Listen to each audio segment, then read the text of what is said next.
Okay, excellent. Thanks, Susie. Let me get my share screen. All right, here, share. All right, slideshow from the beginning. Come on. All right, are we good? Can everybody see that? Looks Susie, good. can you see that? Yep, I can see it just fine. Excellent, thank you. Well, as Susie said, my name is Jeff Lovejoy, and I'm excited to be here today with you, sharing some ideas on how to leverage your time so that you can maximize profits.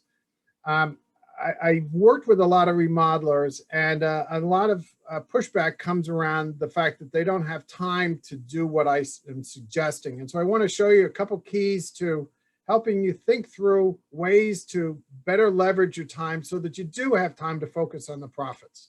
After all, that's why we're in business, to make profits. So my name again is Jeff Lovejoy. I'm with Action Coach. Action Coach is a worldwide franchise. I own a franchise here in Atlanta.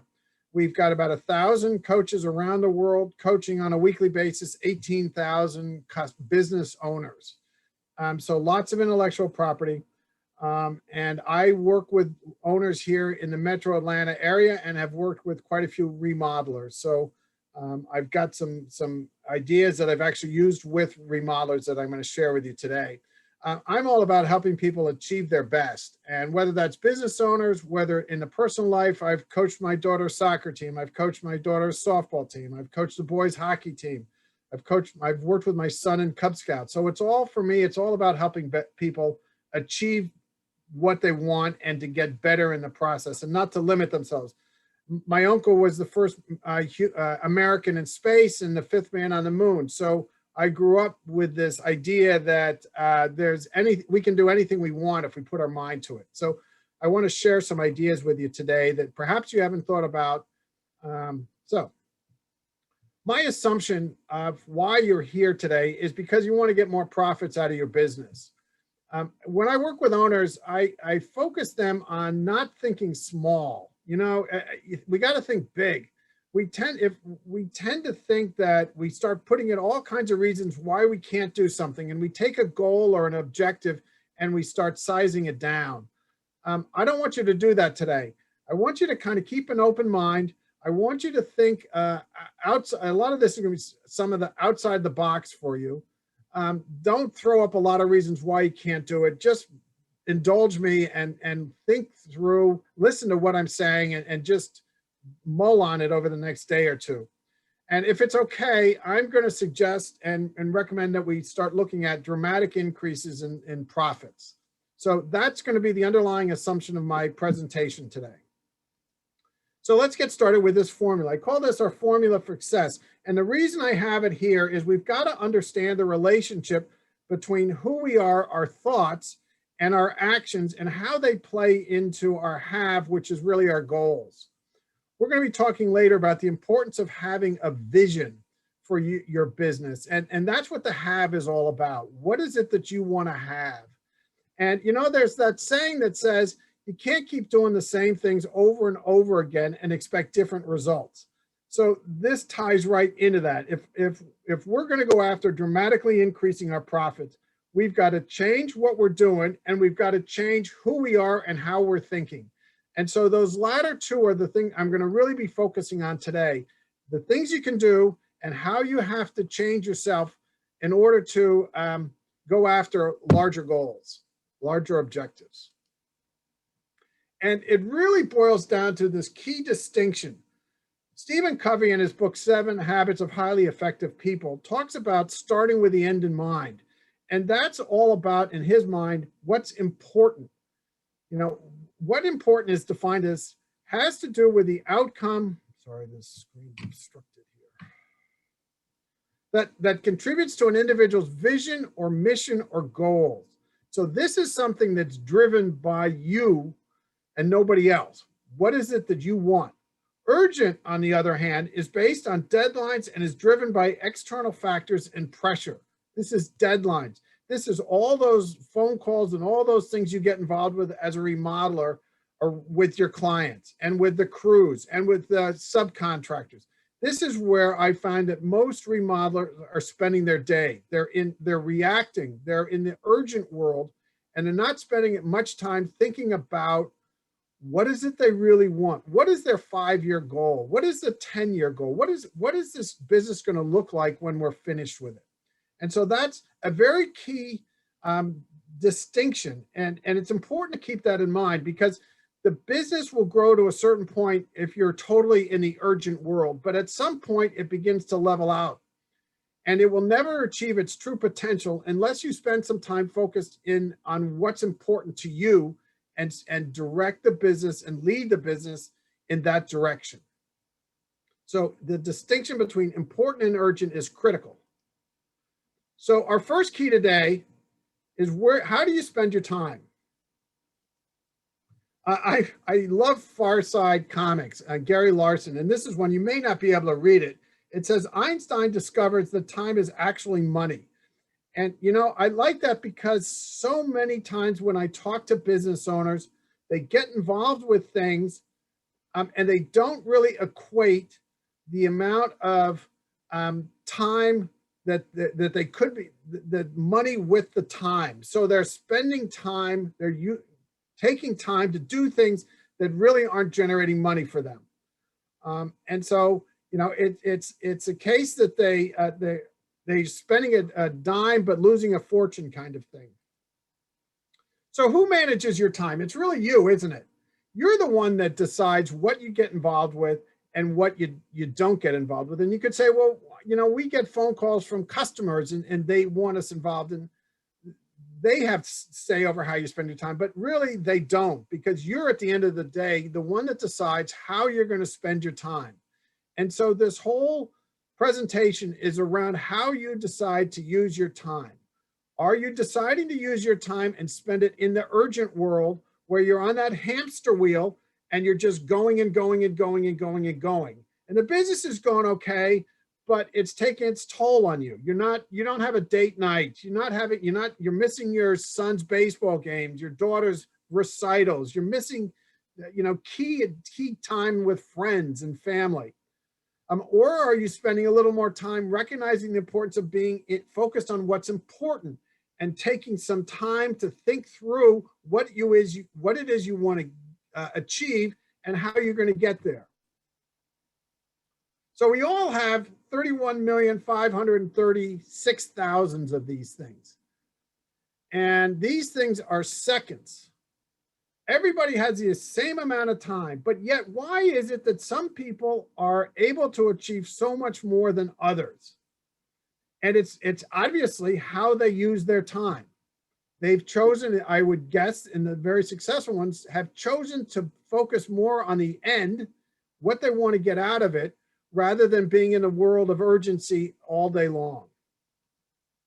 So the question is really, how are you going to use your time? Are you going to stay in the world all day long of being urgent, or are you going to take some time out to focus on what's important to you? When I work with clients, I ask that they spend 4 or 5 hours a week focused on the importance, focused on the business, growing the business, rather than 100% of the time in urgent.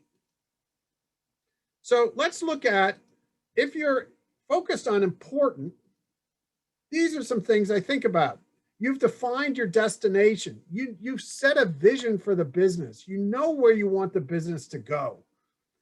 You're focusing your time on getting there, on what's important, and you're making the most of every second.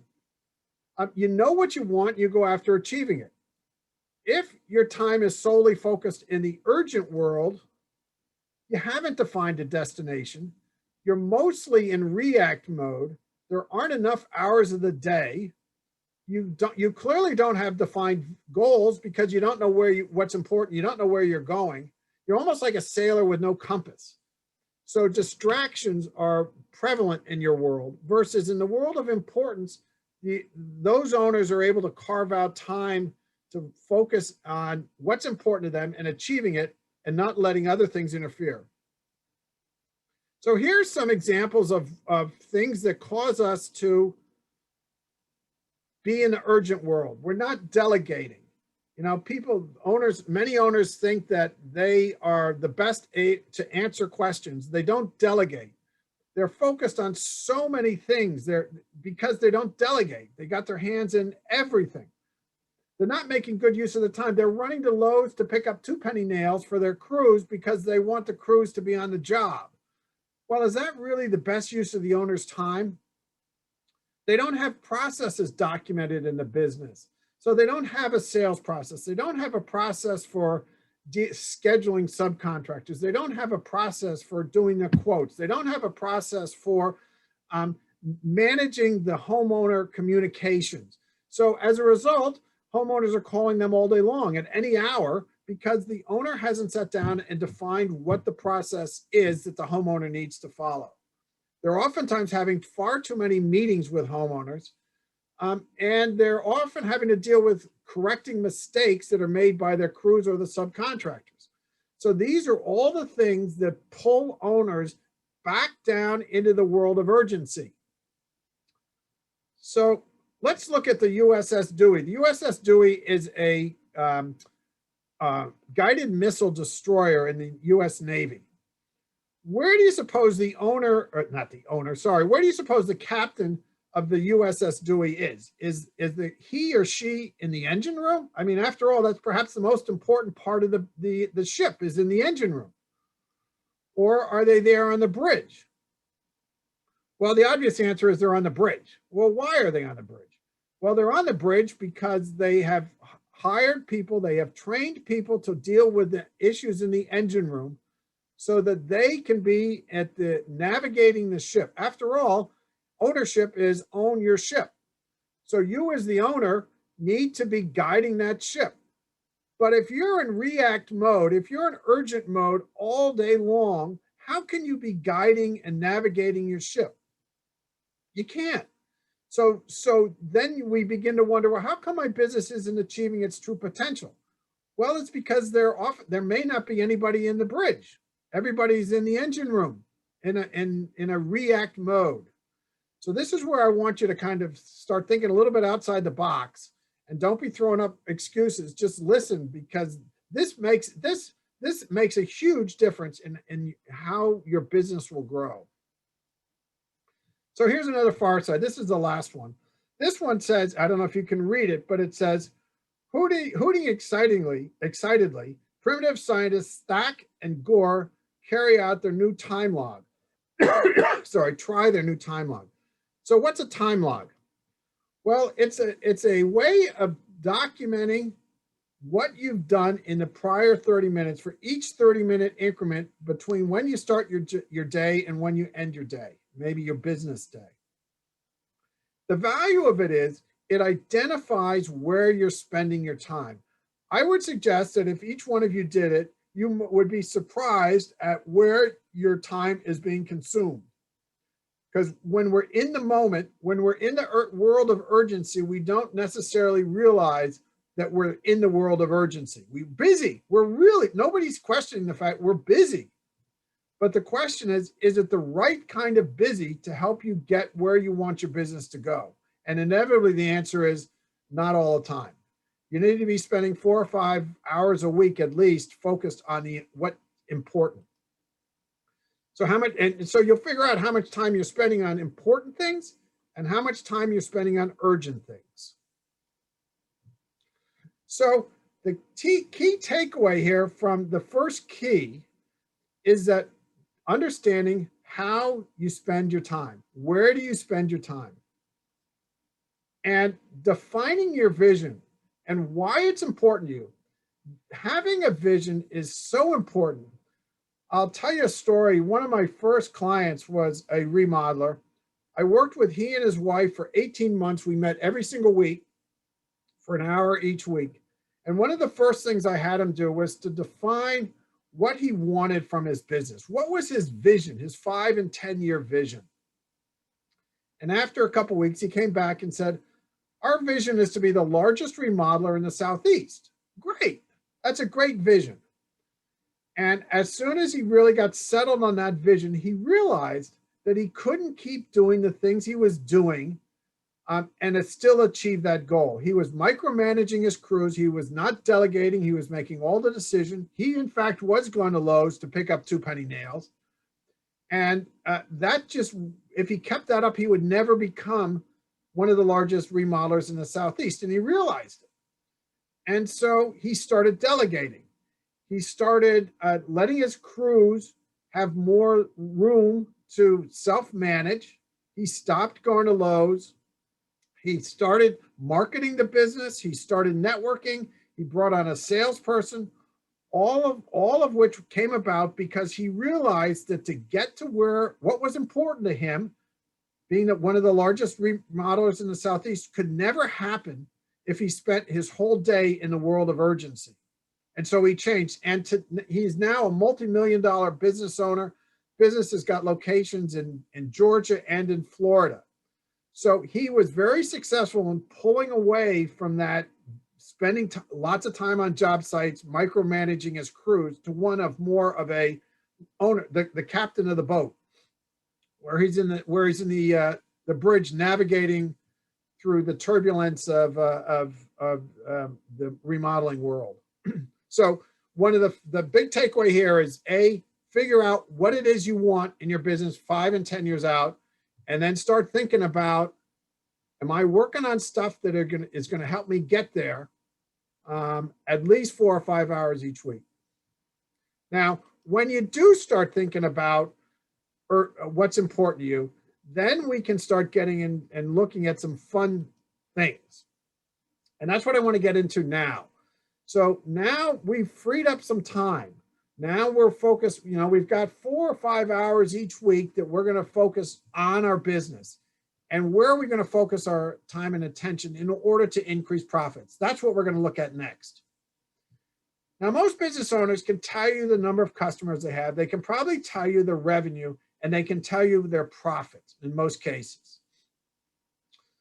And they think that those are the key numbers that they need to know in running their business. And I would disagree with that, because those to me are outcomes.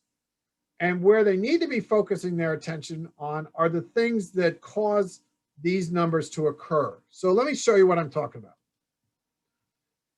This is a model that we use in Action Coach. We call it our 5 ways. And it says that leads, so the number of leads you get in times your ability to convert them into paying customers equals the number of new customers that you have. Number of new customers you have times the average amount that they spend on you by project times the number of purchases they make in a year is going to equal your revenue. Revenue times your net margin is your profit. So let's see what that looks like. All right, so here's a remodeler that gets 50 leads a year. They convert 30% of them, so they then have 15 new customers each year. If the average size of their project is $60,000 and their customer just buys once a year from them, that means that their revenue is $900,000, 15 times 60,000. Excuse me. If their net margin is 8%, that means their profit is $72,000. Now let's look at, and when I work with owners, we focus on these areas in blue. We don't focus on the green, because the green will happen as a result of our focusing on the blue. So let's look at what happens if we increase each of the areas in blue by 10%, with the exception of the number of purchases. Let's assume that if someone has a remodeling project done this year, they're not going to have another one done in the same year. Now, some may, but to be conservative, I'm just assuming that that's not the case. So here we go again. We've got our leads now have gone up to 55 leads. And again, that's in a year. So that's, what's that, that's 4.5 leads a month. Their conversion rate goes from 30% to 33%. So now they've got 18 new customers each year. So they've picked up 3 customers just by focusing on increasing their leads and their conversion rate. If we increase our average sale by 10%, we're at $66,000. And if we keep the number of purchases the same at 1 a year, then look at our revenue. It's now $1,188,000. If we then look at increasing our profit margin, net margin by 10% to 8.8, our take home is now $104,544.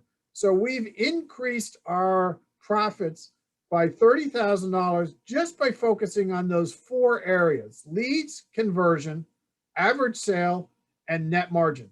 And I would suggest that increasing your leads by only 5 in a year is pretty small. That's not difficult to achieve. Increasing your conversion rate from 30 to 33 is not significant. Average dollar size by 6,000 is not. None of these are out of the world unreasonable. They're all very reasonable. And in fact, I've done it many times with clients.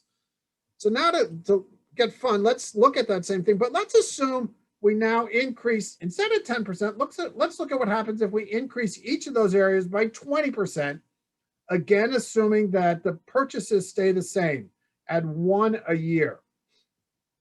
What happens then? Well, now we are, our number of leads is up to 60. It's still only increasing 10 a year. That's less than 1 a month. That's not very significant. Our conversion rate is now at 36%, but look at what happens to our customers. We're now up to 22 customers.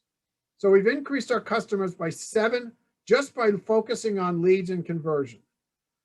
When we focus on our average dollar sale, we've now grown it to $72,000. So if we take our 22 clients and they're each spending $72,000, now our revenue is at $1,584,000. If we do if we increase our net margin to, oh, there's a mistake. I'm sorry, that net margin should be higher than that. But so that our take home is $139,000. It's actually a little higher than that because let's see. I'm not going to take the time to figure it out. It's the net margin would be something in the 9s, which is going to have a higher profit than $139,000. So the point is, by focusing on these things, these in this case, these 5 areas: leads, conversion, average dollar, and net margin, you can have a dramatic increase in profits of your business. And so by carving out time, this is where you're spending your 4 or 5 hours a week, thinking about leads, conversion, average dollar, and net margin. So let's then look at, all right, so if we're going to focus on leads, what is it that are natural leads for remodelers? Well, clearly networking is one of those. That remodeler that I mentioned earlier generated lots of business coming out of networking. I worked with another one that was generating about $150,000 a year when we first started, and in 2.5 years, or it might have been 3 years, we had him up to about $1.1 million, and he did a lot of networking. Yard signs. How many of you are using yard signs? Think about the number of cars that drive by a house that you're working on, and think about the advertising that can be realized by having simple yard signs. Referral systems. How many of you have referral systems in place? And I don't mean, yeah, we offer referrals. I mean a referral system that is followed rigidly every single time. And maybe it starts with when you first start meeting with a client. You know what, Mr. Homeowner, you're going to love the job that we do so much, you're going to want to refer us to some of your friends and family and acquaintances and neighbors. And as the project is progressing, so are you happy with the service? And at the end, you've been telling me you really are happy with the service. Who do you know that you think would value having a conversation with me about remodeling their house? And you follow it every single time. You don't say, yeah, we offer something, and then just hope they call. I know that I'm talking to some remodelers, they feel that that's kind of salesy and pushy. But I look at it as, if that neighbor of let's say my neighbor was going to have a remodeling project, and they chose a low quality remodeler to save a few dollars, and the job was, as you would expect, was terrible, don't I almost have a moral obligation to tell them about your service because I had such a great experience with you? I want them to have a great experience with you. So I don't view that as being salesy. I view it as help. You're helping me become a better friend to my neighbor because my friend is going to value the fact that I gave them your name and you did such a great job on their project. So don't think of it as salesy. Think of it as you helping me, in this case, become better friends with my neighbor. Strategic partnerships. How many of you have strategic partnerships in place? And when I mean strategic partnerships, I mean it's the interior decorator and the homeowner, you know, not the homeowner, sorry, the remodeler.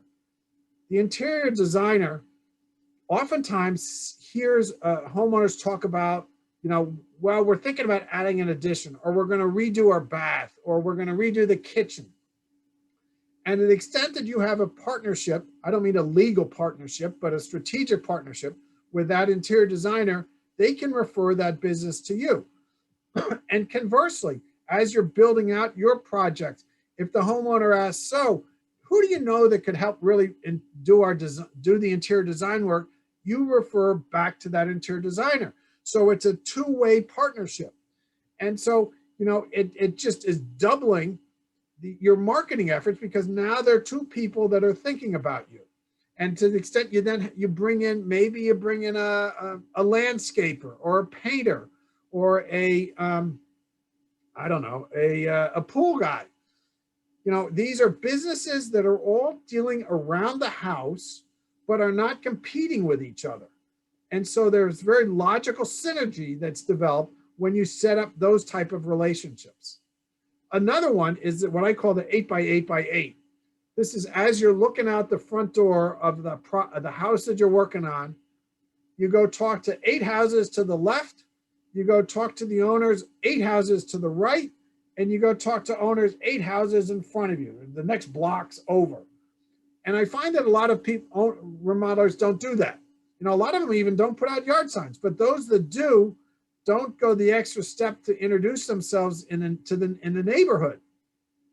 Hey, you know, knock on the door. Hey, you know, I'm Jeff Lovejoy and I own Lovejoy's Design Build. And we're working on a project over here on Susie's house. And I just wanted to introduce myself to you and to say that, you know, we're going to try to keep the noise level down and we're going to try to keep we're not going to make a mess. But I want you to call me if you have any complaints about my crew or how noisy we are. And you know, and then hopefully that leads into a conversation around, you know, they then get to know me. They can talk to the neighbor and the neighbor's going to say, hey, they're doing a great job. And suddenly you start developing a communication and there might be some projects that come out of that. So that's a strategy to keep in mind. Target markets. How many of you have clearly defined your target markets? You know, in the example that we looked at before, where we took the average dollar sale was $60,000 and we moved it up to $72,000. One strategy to do that is to start targeting slightly different markets, higher end markets. Have you identified and clearly articulated your target market? Or are you going after any business, any homeowner? So, you know, get selective. If you can get selective, you can start talking in language that's specific to that market and not have to be speaking broadly if you're trying to appeal to everybody. So for example, let's take it out of the remodeling and look at restaurants. If one of my niches is, or one of my target markets is Italian restaurants, if I go talk to the owner of an Italian restaurant, I can get really specific around how I have worked with other Italian restaurant owners to help them grow their businesses. But if I don't set a target of Italian restaurants, but rather restaurants, I can't focus on Italian restaurants because I might be talking to a seafood restaurant, or I might be talking to an Indian restaurant. So I have to talk in very general terms. And in so doing, some of my messaging gets lost. So those are a couple key ways to increase leads. Conversion rates. Conversion rates are perhaps one of the easiest things you can do to increase. Is your sales team, are you using sales scripts? And I don't mean that you're reading a script, but I do suggest that actors and actresses in movies are all based on scripts, and they may ad-lib something, but they're following basic scripts. They memorize them. Well, you and your team should do the same thing.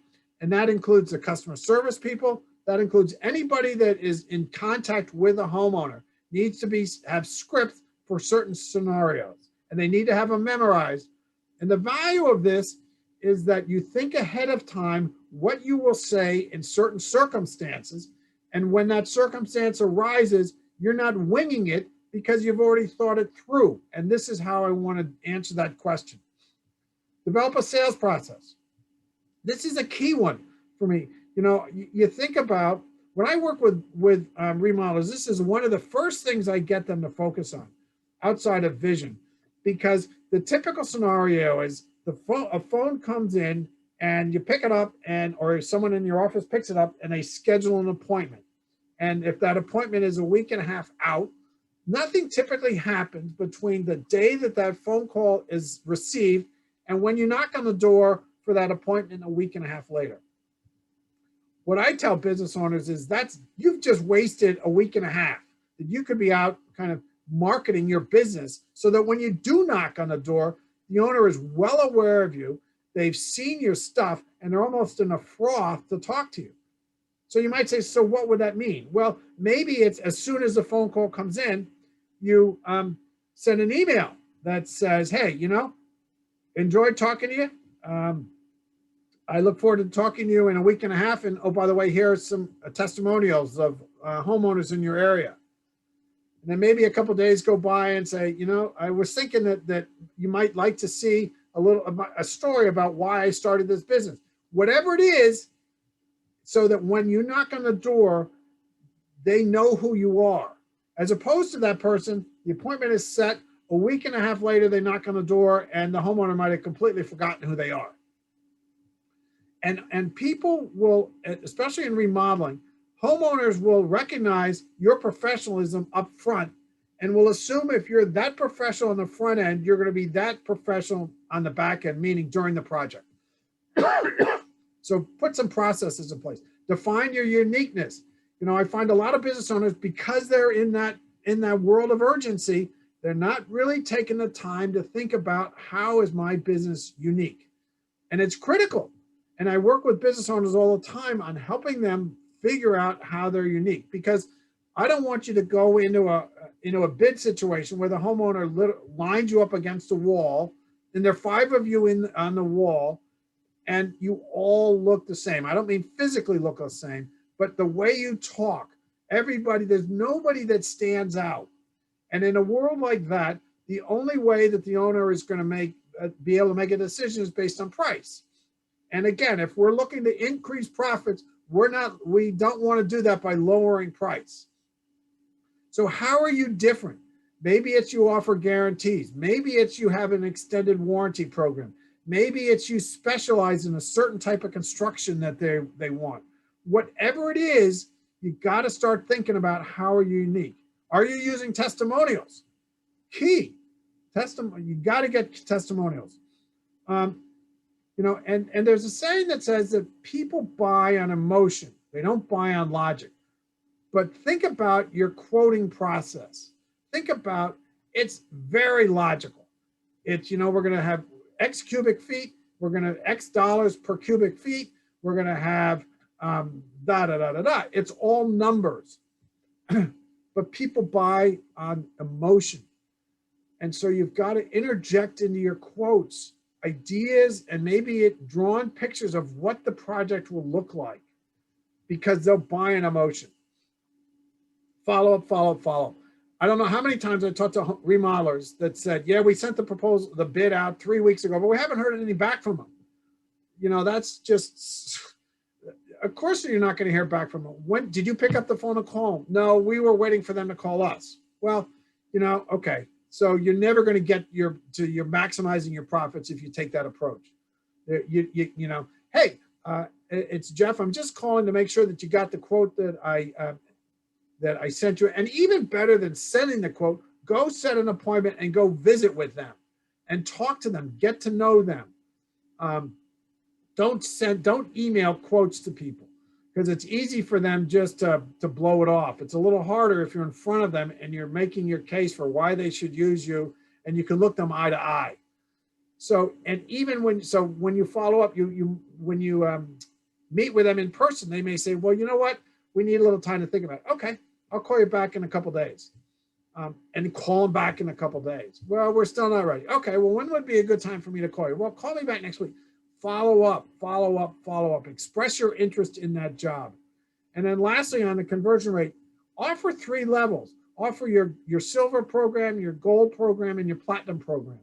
And maybe that's, if you're doing decks, maybe that's, you know what, we'll have grade A wood decks, and we'll have X lighting packages and railing. And if you go to the gold package, well, that's the wood decks, but it's the upgraded lighting and it's metal banisters. And maybe it's in the platinum, maybe you're now talking about composite. So have options for people to choose from. What can you do on an average sale to increase? So my point here is, I don't mean to be throwing all kinds of different strategies at you, but I do want you to understand that if you can carve out time from your running in the hamster wheel in the world of urgency, and if you can get focused on your business in those 4 or 5 hours, this is the sort of stuff you work through. And this is what you think about. And whether you hire a coach to do that, that's what I help business owners do, or whether you read a lot or whatever you do, this is the sort of thing you need to be thinking about, because this is how your business is going to grow when you bring in strategies like this. As we saw from those numbers, we can dramatically increase our profits by thinking about average sale, conversion rate, leads, and net margin. So target larger size jobs and to increase the average sale. So think about when was the last time you went to McDonald's or Burger King, and you asked for a hamburger and were not asked, do you want fries and a soda with that? The whole purpose of that is to increase the average amount of that sale. So I went in to order a burger for, I don't know what they're running, $1, $1.50, and I walk out spending $3 because I got fries and a soda. That's $2 of profit that McDonald's just made by asking that simple question. So, another thing to think about here is, what can you throw into your package that will increase it? And that's where the 3 options come into play. You can upsize. What else can you offer to increase the size of that sale? But in all cases, you got to be professional, because as I said earlier, the level of professionalism will be understood and realized on the front end, and will be assumed that you will carry that level of professionalism throughout. Net margin, know your financials. Hire top-notch employees. Don't tolerate unsatisfactory subcontractors. I've dealt with too many remodelers that their projects get delayed because they're dealing with subcontractors that aren't satisfactory. And every day that you're on a project, it's costing you money. And that's where, you stay on a project 3 or 4 extra days, and you're paying your crew, your profitability is just going down the tubes. So you've got to very closely manage. If you think it's going to take 3 months to finish this job, you got to be really precise and get it done in that 3 months, so that you don't start having margin erode because you're on the job for longer. And if you can, think about increasing your prices a little bit. I know people don't like to think along those lines, but man, if you are really talented, I'm working with a remodeler that has got all kinds of awards, and he is intentionally pricing himself not at the low end nor the mid. He's a little bit above average because he's so good, and he's got so much recognition that he's good. So, if you've got those awards, and if you're good, don't think that you have to compete with the low price guys. So, you need to be competing on value, not on price. And I know that's hard for some people, especially homeowners, to recognize, but you need to make the case and explain why you're a better deal, even though you're more expensive than the guy that's working out of the back of his truck. Okay, all right. So the second key takeaway is spend time focused on your business. Pay attention to your 5-way numbers. track those numbers, monitor them, and start developing strategies to increase each of those 4 areas: leads conversion, average dollar, and net margin. The third key is accountability. You know, what in working with owners and oftentimes with remodelers, accountability is key because a lot of this is outside their comfort zone. Any owner is really comfortable doing the work that the business does. That's what they do. They're really good at it.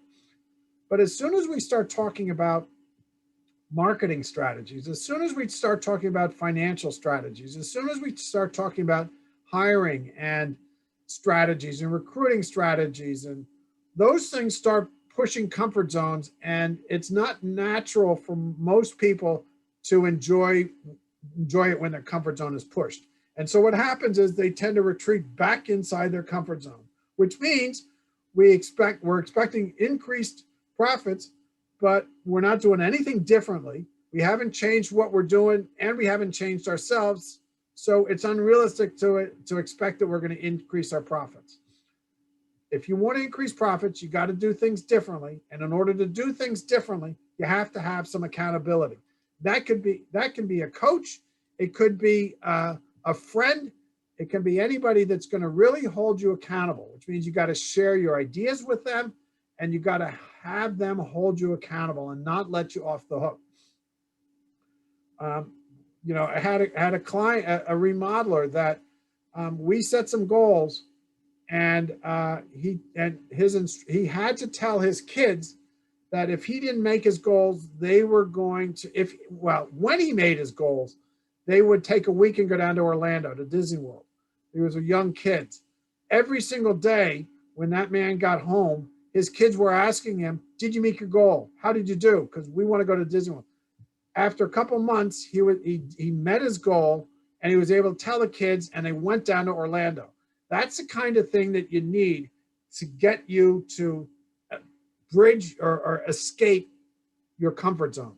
So set something up, whether it's with a coach, that's the sort of stuff I work with owners on, or whether it's with a spouse, partner, friend, whatever, but they can't let you off the hook.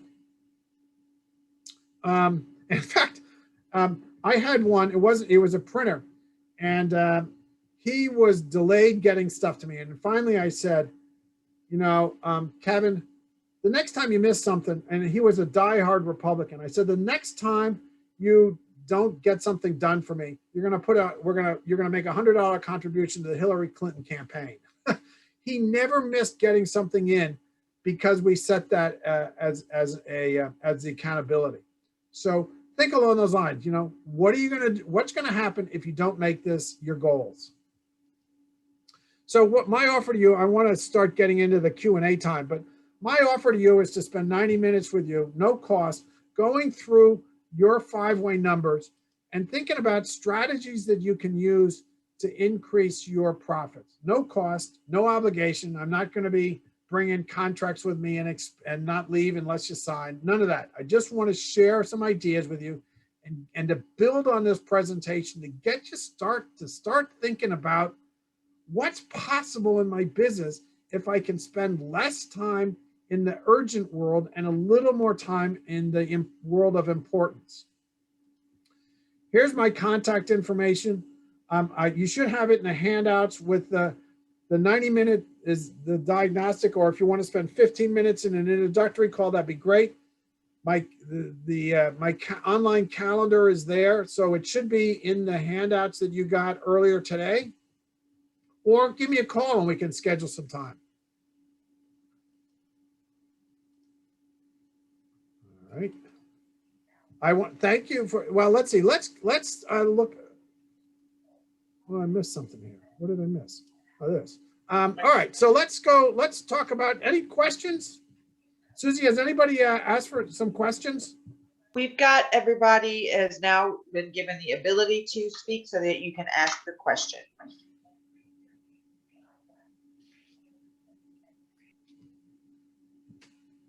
Come on, somebody's got to have a question.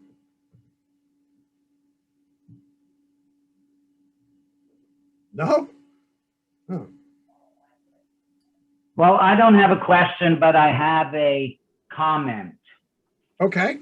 if that, and I want to thank you for bringing to light for me personally that I need to be carving out 4 to 5 hours a week to strategize how to grow and make my company better, streamline it, etc. I have a fabulous partner of a wife for a sounding board.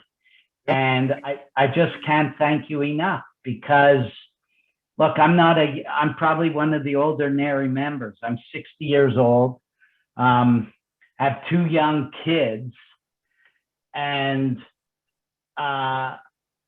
like time is passing by and I need to get my act together. And the previous hour was scaling up, and this goes hand in hand with it, and I can't thank you enough. That's all I wanted to say. Well, thank you so much for that, Michael. You're certainly welcome. And you know, if you think about how much time when you're in that world of urgency, how much time are you taking to really spend thinking about what it is you want and what do you need to do in order to scale up the business? And my guess is it's probably very little time. It is, and I have to tell you, I exercise a lot because 2 young kids and I need to stay healthy, and that's a great time to think about it instead of passing the time of day watching Netflix or something when I'm on the Peloton. I mean, yep. So you've done a bunch of good here. That's all I can say. Excellent. Well, thank you for sharing that, Michael. That's great to hear. Thank you. You're most welcome.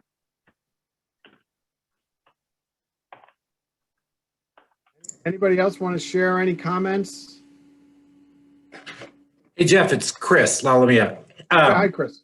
Yeah, it was good. I loved it. You know, I know we've talked quite a bit. Right. Yeah. What do you think an average good net is for a remodeler? I went in and did a little bit of work on that, and you know, the 8 to 9% seems to be the average that I'm finding. So I have access to some accounting software that I can aggregate remodelers, and it seems like it's 8 or 9% is, but you know, there's all kinds of questions as to what they're including in their fixed costs. So I'm assuming that 8 or 9% is after the owner's paid himself at least a partial salary. But what I'm seeing is 8 to 9% is a good net margin. That's good. Yeah, thanks. Is that, are you kind of in somewhere in that range? Yep. When I had a good year. Yeah, got it. Understood. Excellent. Hey, Jeff, this is Rick Goldstein here with Mosaic Design Build. Yeah, hi, Rick. I just wanted to say that you know, very, very good presentation today. Thank you. I can relate to, you know, quite a bit of it. And, you know, maybe one day, whether it's you or someone else, or even myself, you know, like a follow-up to this is what happens when you actually achieve these things and your sales have increased, your margins have increased, and now you actually have to deal with the aftermath, which is growing, you know, the company, increasing your resources, developing, you know, more trades, building your infrastructure, because there's sort of a whole second part to this that happens once you actually increase your sales. Yes, you're right, Rick. Absolutely right. So the assumption here is that people want to grow their business, and in so doing, you know, you're going to have to hire people, and you're going to grow. You're going to have, you know, headaches, perhaps. You're going to have more people.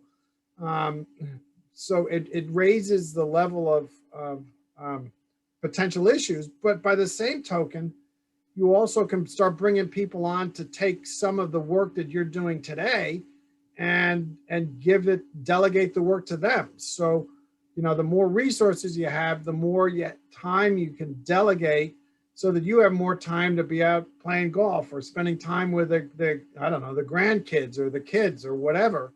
that you don't have today because everything is resting on you. So Yep. it does raise that issue of, yeah, I'll be creating more issues, but I also will have hired some 1 or 2 people that it's their responsibility to take care of those issues. Yeah, absolutely. Thank you. Thanks for the question and the comment.